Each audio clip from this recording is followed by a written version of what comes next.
Assalomu alaykum vatandoshlar. Mana bugun Toshkent Abu-Saxiy vokzalimizdan Primoy, Novosibir, Barnaul, Temir va Krasnoyarsk yo'nalishi bo'yicha avtobuslarimiz yo'lga chiqib ketmoqda.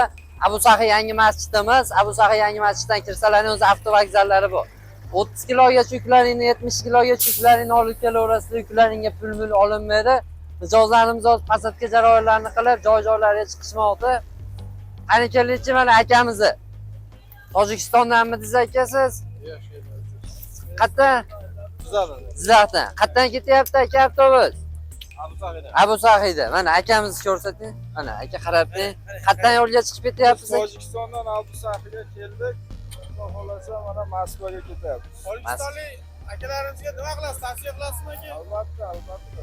Yolg'on yashiq yo'q aka. Hammasi yaxshi. Yuk tuklaringga pul olinmayapti. Hammasi joyida. Bo'ldi. Aka yo'llaring bexatar bo'lsin. Kimga shunaqa avtobus xizmatlari kerak bo'lsa, bemalol ekrandagi nomerlarga telefon qilib, ma'lumot olib kelsalaring bo'laveradi. Sog' bo'linglar, salomat bo'ling.